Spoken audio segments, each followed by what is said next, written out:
¿Cuántos de pura casualidad hoy trajeron la Biblia a la iglesia? ¿Sí la trajeron?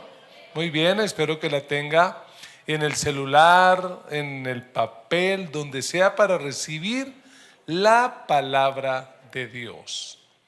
El tema para hoy lo he titulado, le he puesto un título y espero que no me lo vayan a plagiar, porque a veces, digamos, los de Hollywood me lo pueden plagiar, y le he puesto a mi mensaje hoy: durmiendo con el enemigo. ¿Qué pasó? ¿Ya lo plagiaron? ¿En serio? Oiga, no tener uno plata para poner derechos reservados de autor. Bueno, algunos que de repente ya se conectaron con ese título recordarán que esa fue una de las primeras películas en las que participó esa gran actriz Julia Roberts. Durmiendo con el enemigo salió como estreno en 1991. O sea que esta mujer ya tiene sus años, ¿cierto? No hablemos de ella ni nada, pero bueno. Pero es una película interesante. Si usted no la ha visto y algún día la quiere ver y no cree que es pecado y no cree que es del diablo, pues véala, es interesante.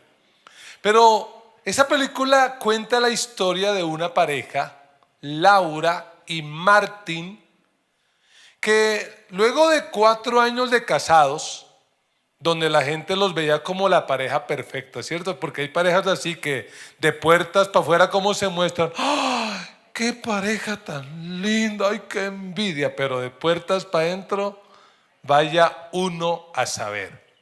Lo cierto es que Martin era un hombre abusador, maltratador, manipulador, y empezó a hacerle la vida imposible a Laura, a tal punto que ella, como para liberarse de su enemigo con el que dormía, en una tormenta pues fingió su muerte, como que se murió. Y bueno, toda la historia, no espero no desanimarle para que ya no la contó, pero no, para que se anime y la vea.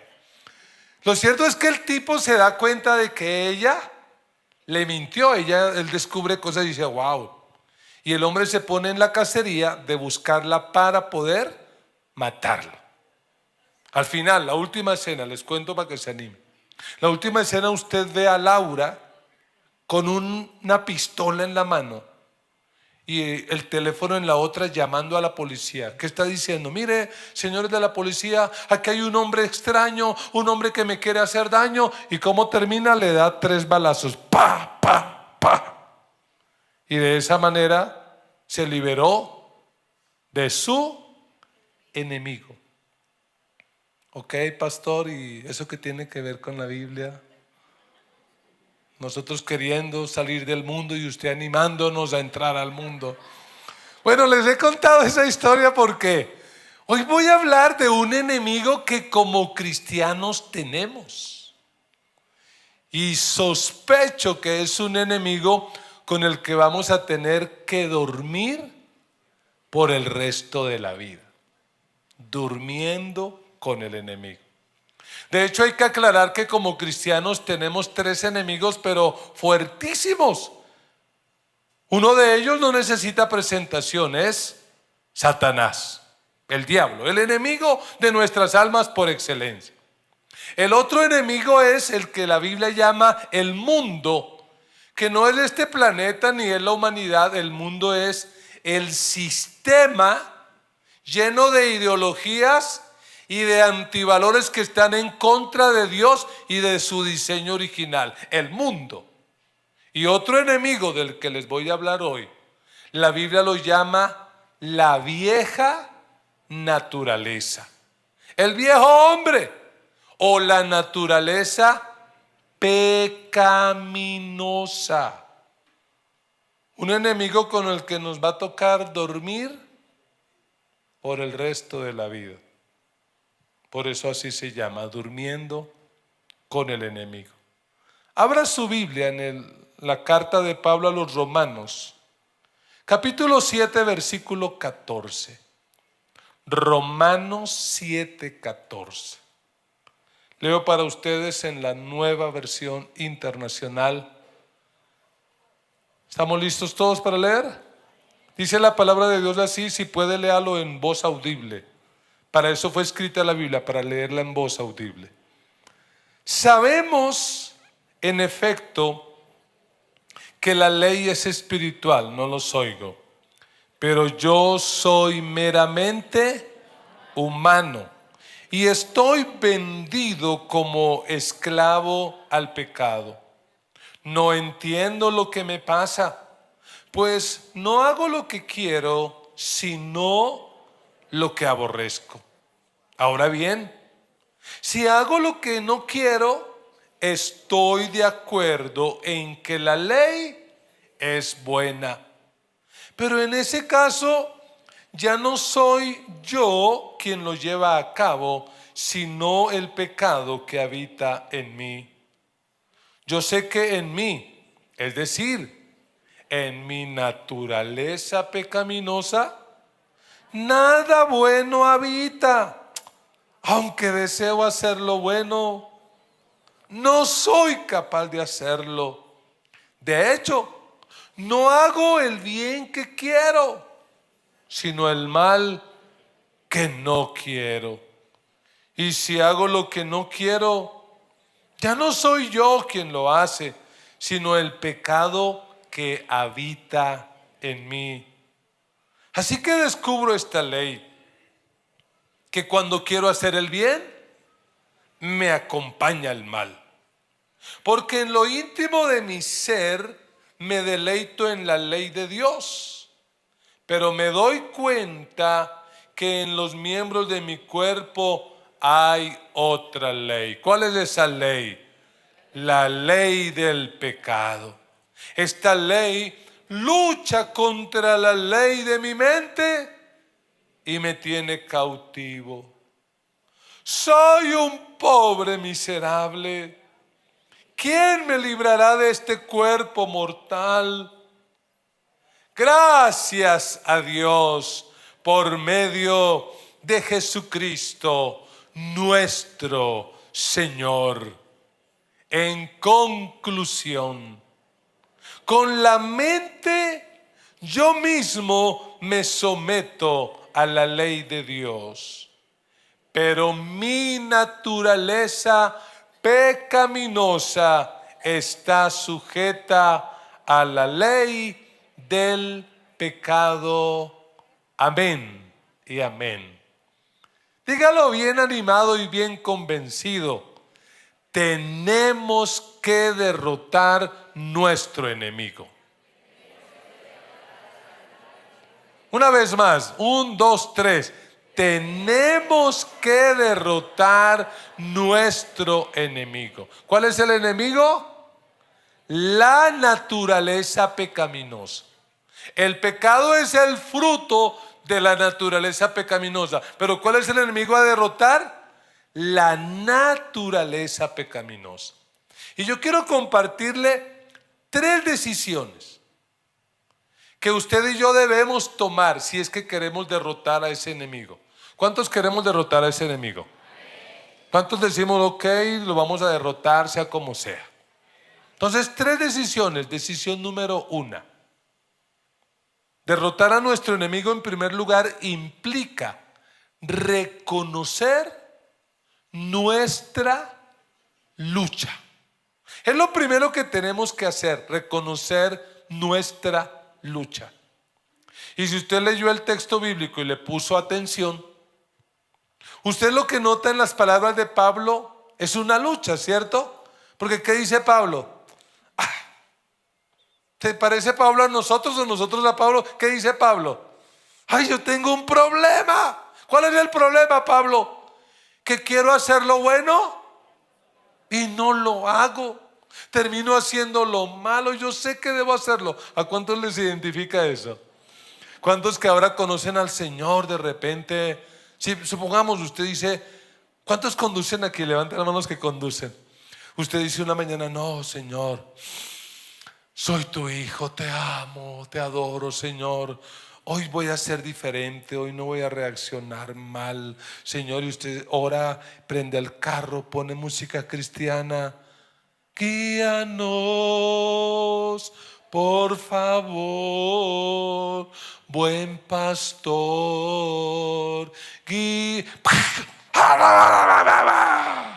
porque alguien lo cerró. Y usted le dijo hasta de qué se va a morir. Y usted hasta se bajó con la varilla y todo. Y cuando le iba a dar dijo, ay pastor, qué pena, yo no me había dado cuenta que era usted. Estoy exagerando, ¿cierto? Porque a veces nos ocurre eso, que uno dice, wow. Y luego de que a usted le pasa eso, ¿cómo se siente usted? Mal, usted que dice, ay, ¿por qué? O la esposa que dice, bueno, Señor, porque ya aprenden a orar, ¿no? Una esposa oraba, Señor, dame paciencia con mi esposo, porque si me das fuerza lo mato. No, bueno, una esposa que oraba y decía, Señor, dame paciencia, soy tu hija, tengo que cambiar, tengo que reflejar el fruto del Espíritu, así que hoy dame paciencia con el chucho, es que ese chucho es, pero dame paciencia con él y dame paz. Pero a la media hora usted ¿cómo ya está? Agarrada. Pero es que usted no colabora, pero es que usted no sabe que en esta casa también hay damas, ¿por qué no levanta la tapa del bizcocho ese? Bueno, cualquier parecido es pura coincidencia. El punto es que tenemos una lucha.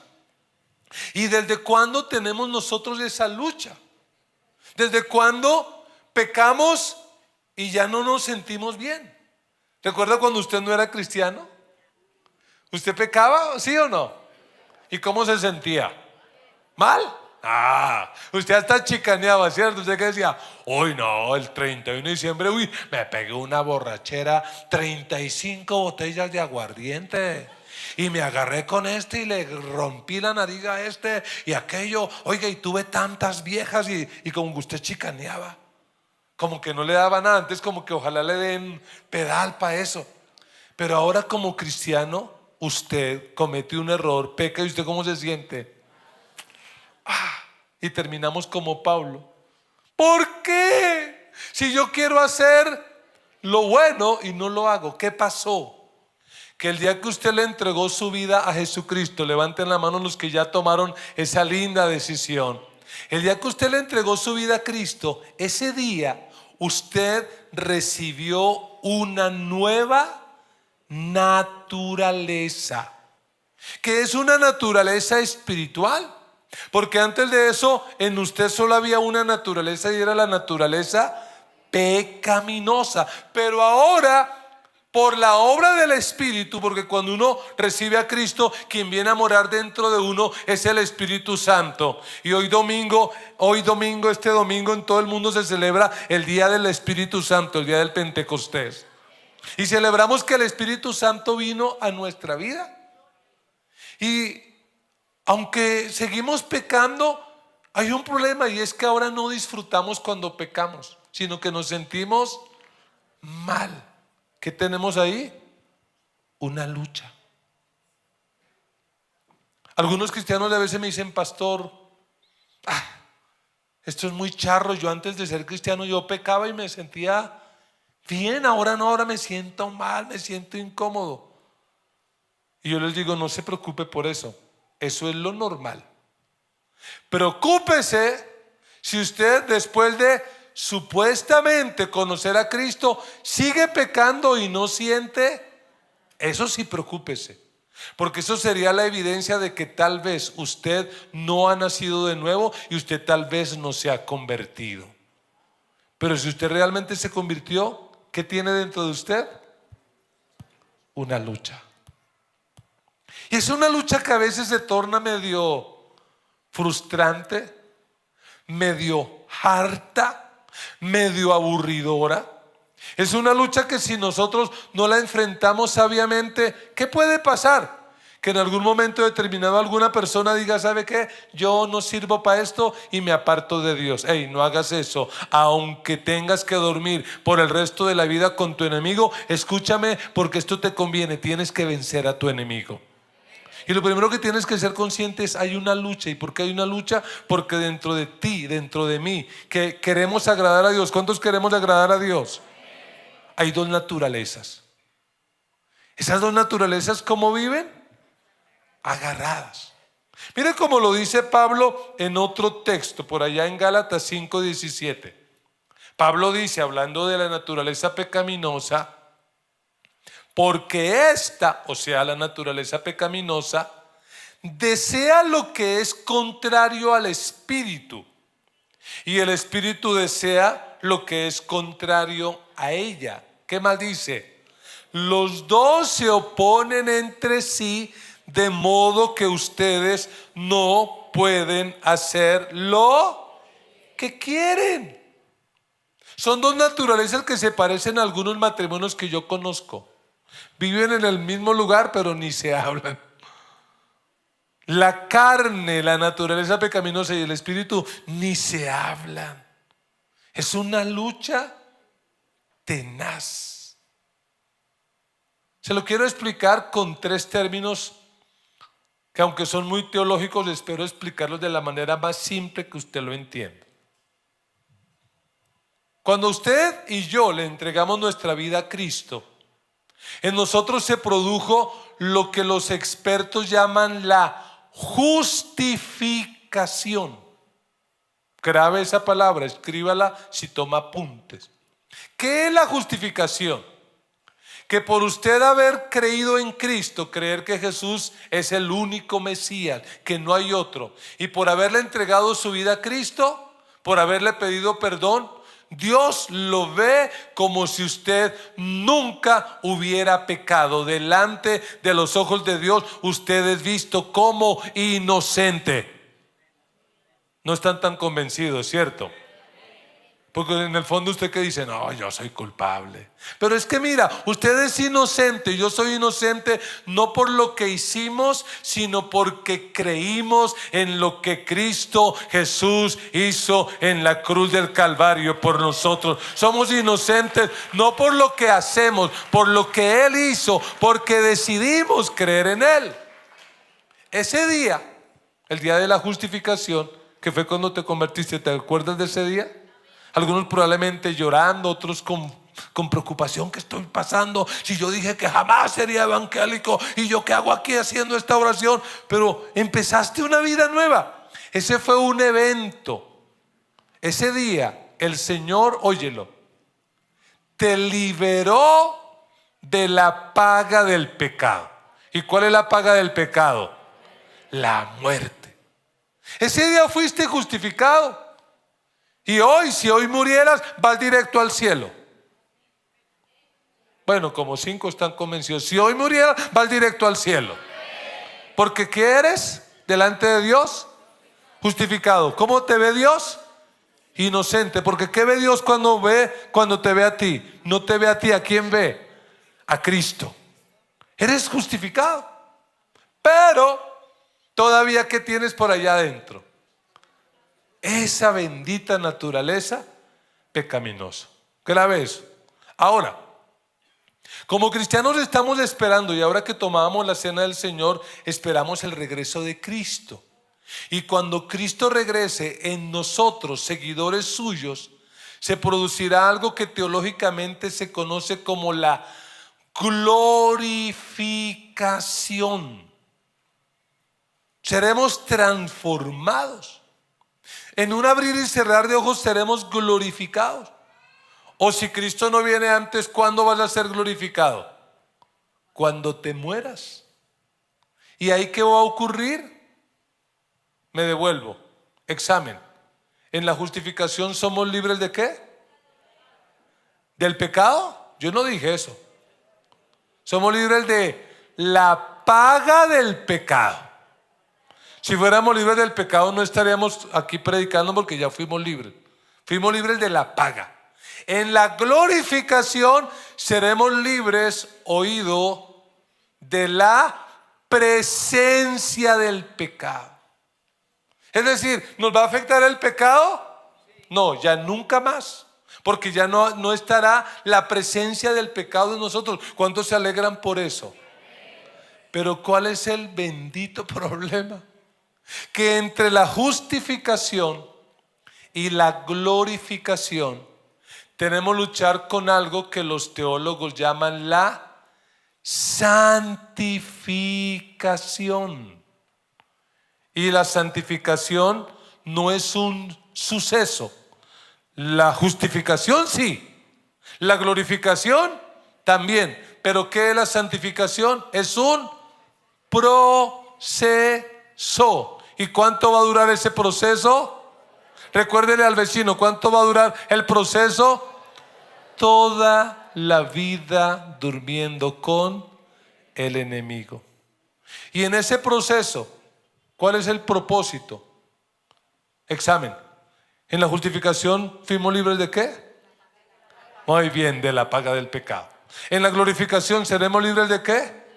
De la presencia del pecado. Y en la santificación, la idea es que seamos libres progresivamente, óyelo, del poder del pecado. Es decir, que entre más tú pases tiempo en este proceso, el pecado sobre ti tenga cada día menos poder. Que el pecado te controle menos. Por eso esto es una lucha. ¿Cuánto va a durar la lucha?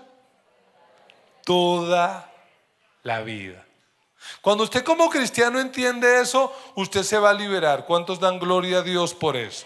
Porque esto no se trata, hermano, pares de sufrir. Ahora que eres cristiano, todo se arregló, estás prosperado, bendecido en victoria. No, ahora estás en una pelea ni la macha. Estás en una pelea que va a durar toda la vida, porque tienes un enemigo y ese enemigo no está afuera. Ese enemigo, ¿dónde está? Adentro, y tienes que empezar a batallar contra él. ¿Cuántos dan un aplauso al Señor por el propósito que Él tiene para con nosotros? Ahora la pregunta es, bueno, pastor, ok, pero ¿y yo cómo me santifico? ¿Cómo yo me voy quitando de ese enemigo, del poder del pecado en mi vida? Eso me lleva al segundo punto, y es que si queremos derrotar al enemigo, tenemos que replantear nuestros métodos. Porque a lo largo de la historia de la iglesia cristiana, frente a esta lucha con la naturaleza pecaminosa, han habido de manera fuerte dos métodos. Uno, que es el que parece que Pablo nos testifica aquí en Romanos 7. Ese método lo vamos a llamar el legalismo. Ese es un método. ¿En qué consiste el legalismo? El legalismo, para decirlo de una manera sencilla, es el esfuerzo que hace un cristiano para poder cumplir la ley. Pregunto, ¿la ley moral para los cristianos, es decir, los 10 mandamientos, están vigentes, sí o no? ¿Debemos cumplirlos nosotros, sí o no? Sí. Ahora pregunto, ¿los 10 mandamientos son buenos o son malos? Son buenos. De hecho, nuestro mundo anda tan al revés porque este mundo se ha olvidado de los 10 mandamientos. Un paréntesis, ¿sabes qué sería bueno que hicieras? Manda hacer un retablo bien bonito con los 10 mandamientos bíblicos y colócalo en la sala o el comedor de tu casa para que tus generaciones crezcan conociendo lo que es la ley. Porque la ley es buena. Pero ¿cuál es el problema?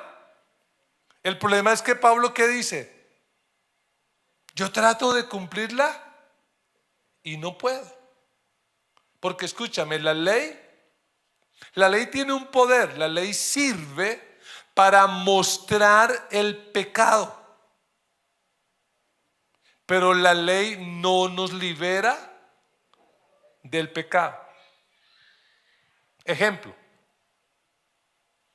hablando de leyes terrenales, hay una ley que se llama el semáforo. ¿Es una ley o no es una ley? Es una ley universal. Y esa ley dice que cuando eso está en rojo, ¿qué tiene que hacer el conductor, el peatón? ¿Qué tiene que hacer? Parar. Mi nieto lo explicaría perfecto. Parar. Pero hay muchos que ¿qué dicen? Hágale, ahí pasa.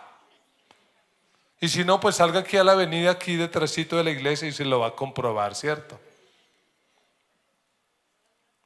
¿La ley hace que la gente cambie?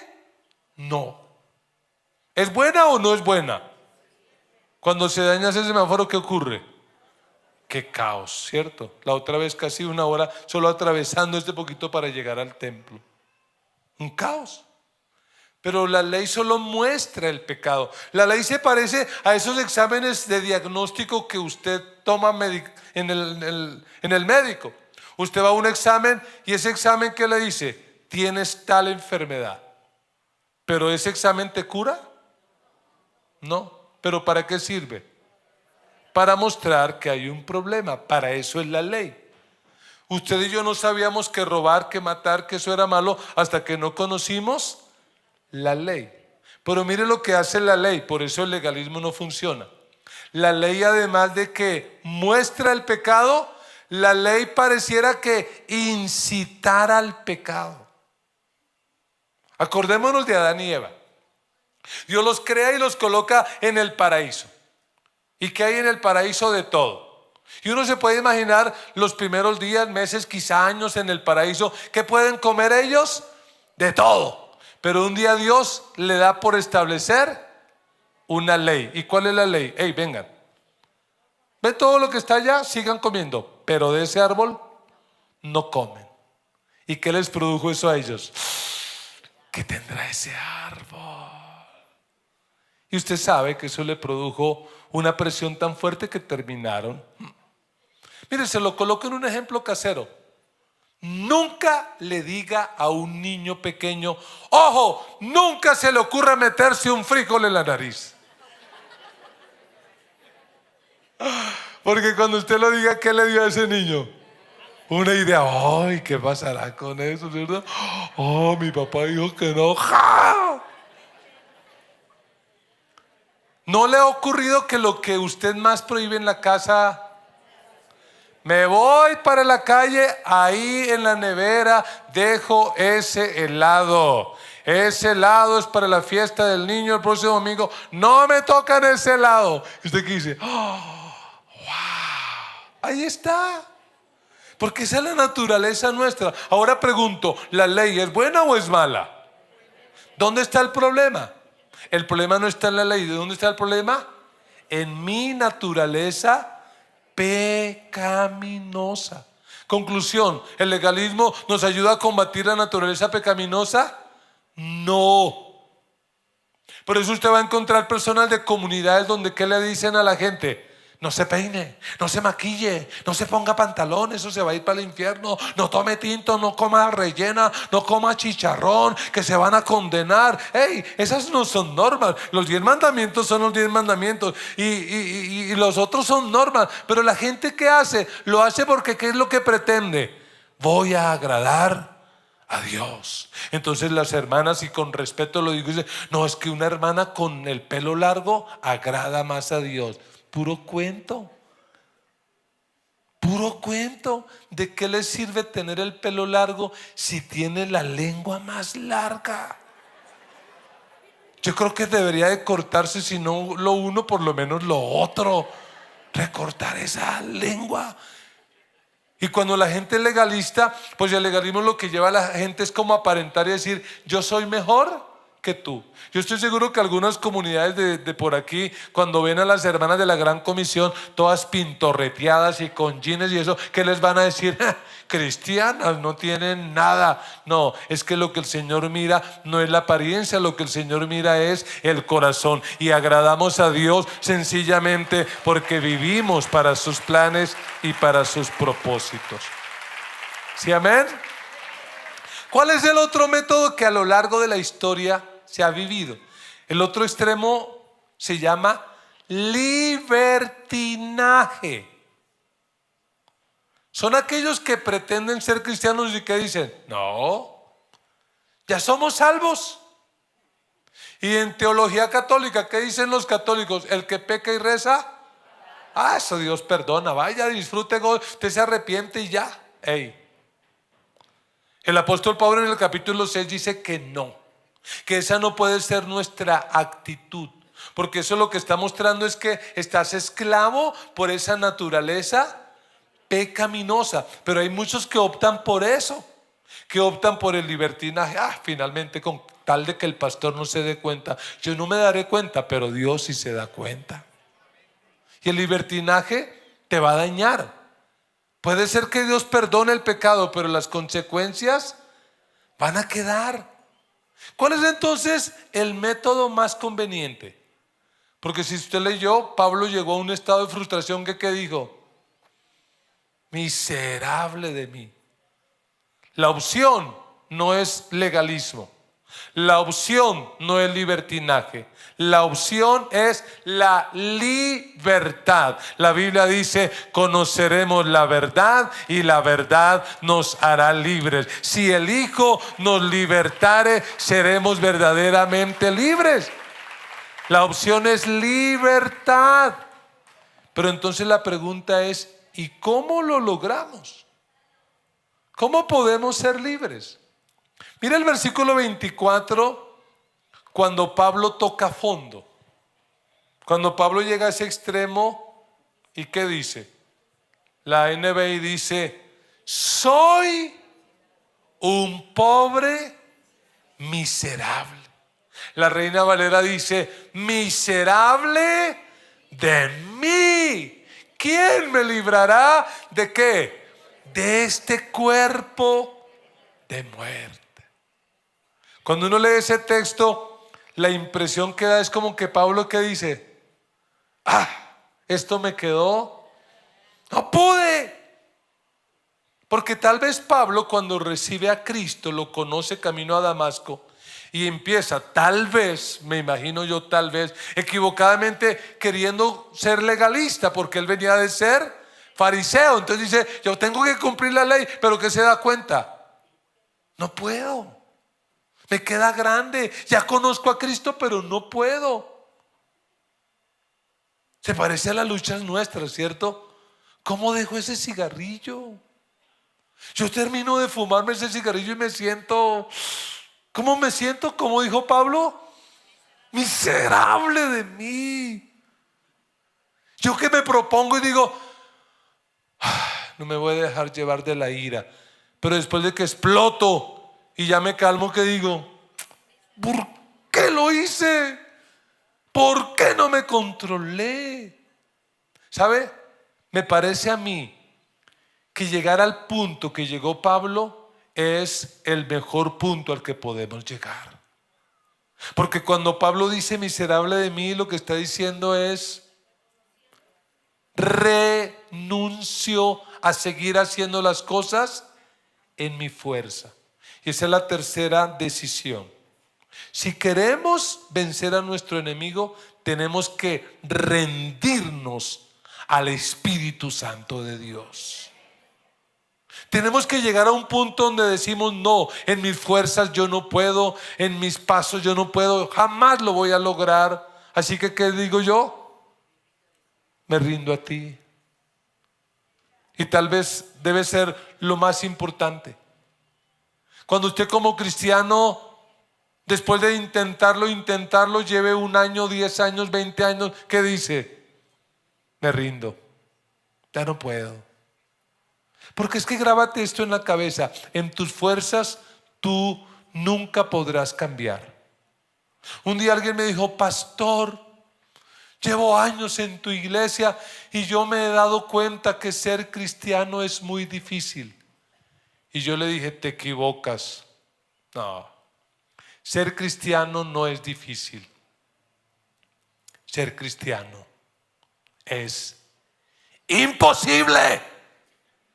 Imposible en nuestras fuerzas, imposible en nuestra capacidad, pero agarrado de la mano del Espíritu Santo, sí es posible. Claro que podemos. Esto no se trata, oiga, deme las normas, cómo me visto, qué como, cuál es la dieta. No, esto se trata de decirle: Espíritu Santo, me rindo a ti. Y como esto es una lucha que ¿cuánto va a durar? ¿Cuándo tenemos que decirle eso al Espíritu Santo? Apenas prendas el carro. Espíritu Santo, Me rindo a ti. Aquí voy. Espíritu Santo, te necesito. Espíritu Santo, toma el control de mi mente, toma el control de mis emociones, dame paz, guíame. Porque es la única forma. Déjame decirte algo. Cuando un cristiano reconoce su bancarrota espiritual y se da cuenta de que no hay forma en sus fuerzas de lograrlo, ahí hay esperanza, porque ahí va a conocer y va a experimentar el poder del Espíritu Santo. Ese poder que pudo levantar a Cristo de entre los muertos, ese poder te puede cambiar y te puede transformar. Ese poder puede hacer de ti una persona nueva, una persona diferente. Lo que no logró la terapia, lo que no logró los 5 pasos, lo va a lograr el Espíritu Santo. Pero ¿qué tienes tú que hacer? Rendirte. Porque mira el versículo 24 otra vez, me gusta, la Reina Valera dice: miserable de mí, ¿quién me librará de qué? De este cuerpo de muerte. ¿Qué significa eso de este cuerpo de muerte? Se lo explico. Los romanos, que eran expertos en tortura, en ocasiones, cuando alguien cometía un homicidio y era declarado culpable, escúcheme lo que hacía. Esa persona mata a alguien culpable. ¿Sabe qué hacían con esta persona condenada? Le amarraban el cadáver de su víctima a su cuerpo. Ahí de frente, imagínese. Imagínese, usted mató a alguien y ahí lo amarran de pies y manos ahí. Y lo dejaban allá al sol en el mar Mediterráneo. ¿Qué pasaba? Pues que ese muerto va a empezar a descomponerse. ¿Y qué empieza a hacer con la otra persona? La empieza a contaminar, la empieza a afectar, hasta que ¿qué ocurría? Pues que moría. Por eso Pablo clama y que dice: ¿quién me librará de este cuerpo? ¿Qué es lo que está diciendo? Es que si no me libero, ¿qué va a hacer este muerto? Me va a matar. ¿Y de cuál muerto está hablando? De la vieja naturaleza, la naturaleza pecaminosa. Pero ojo lo que dice Pablo, porque él no dice qué normas, qué pasos. ¿Cuál es la pregunta de él? ¿Quién? Porque no es una norma, porque no son leyes. Quien te va a liberar a ti de la naturaleza pecaminosa no es esto, no es aquello, no son normas, es una persona, y esa persona es el Espíritu Santo de Dios. Solo el Espíritu Santo nos puede cambiar, nos puede transformar, nos puede hacer personas totalmente nuevas. Déjeme concluir diciéndole que la lucha contra la naturaleza pecaminosa nos durará toda la vida. Tendrás que vivir y dormir con el enemigo. Pero ¿cuál es la idea? Que entre más pasa el tiempo, el poder del pecado ya no te controle, sino que tú lo controlas. Eso es la santidad. Quiero que abra su Biblia ahí en Romanos 8. Porque a veces creemos que la Biblia fue escrita así, capítulo 7, 8, ahí termina el 7. No, esos capítulos los colocó alguien, yo no sé para qué, o para que nos ubicáramos, pero a veces confunde. Así que Romanos 8:1, y le invito para que cuando lo encuentre se coloque de pie y vamos a leer unos versículos de ese capítulo 8 de Romanos. Romanos 8:1.